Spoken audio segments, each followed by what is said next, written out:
शुभ दोपहर मेरे प्यारे बच्चों। मैं आपकी हिंदी विषय की अध्यापिका स्वाति मैम।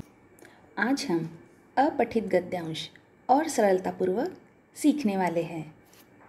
अपठित गद्यांश, जो गद्यांश आपने पहले न पढ़ा हो उसे अपठित गद्यांश कहते हैं। ऐसे गद्यांश को पढ़कर स्वयं समझना होता है। भाषा का विकास यह एक प्रभावशाली साधन है। गद्यांश के तौर पर गद्यांश पर आधारित कुछ प्रश्न पूछे जाते हैं जिससे सुनिश्चित हो सके कि आप गद्यांश में वर्णित या कही गई बातों को पूर्णतः समझ गए हैं। इसके लिए आवश्यक है दिए गए गद्यांश को आपको ध्यान से कम 2 से 3 बार पढ़ना है। मुख्य बातों को रेखांकित करना है। प्रश्नों को अच्छी तरह से समझकर पढ़ना होता है। प्रश्नों के उत्तर संक्षिप्त रूप से अपनी सहज और सरल भाषा में लिखना है।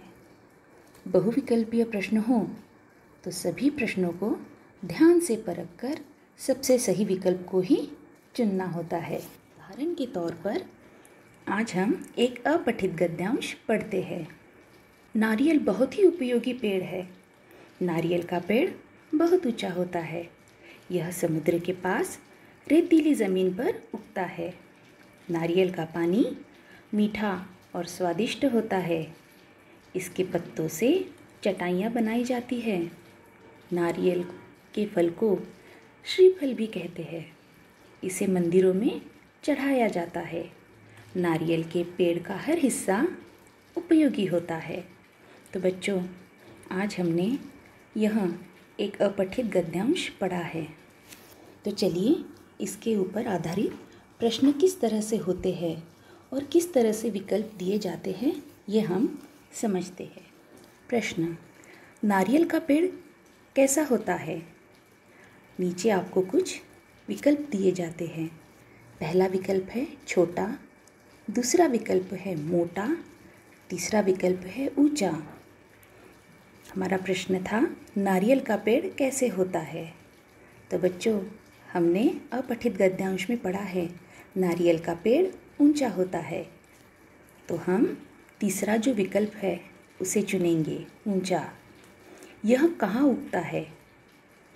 नारियल का पेड़ पानी में उगता है, रेतीली ज़मीन में उगता है या पहाड़ पर उगता है?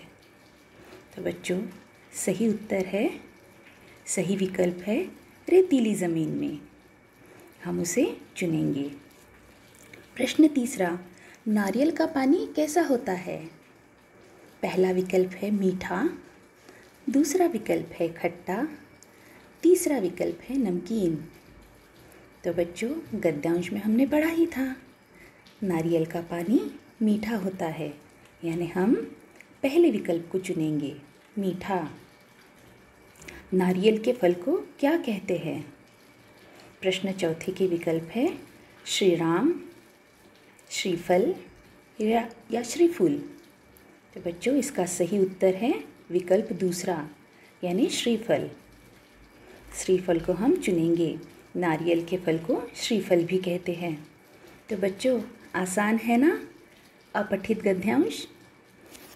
तो हमें इस तरह से अपठित गद्यांश को ध्यानपूर्वक पढ़ के उसे समझकर, दिए गए प्रश्नों को समझकर उत्तर को चुनना है। आशा करती हूँ आपको यह समझ में आया होगा।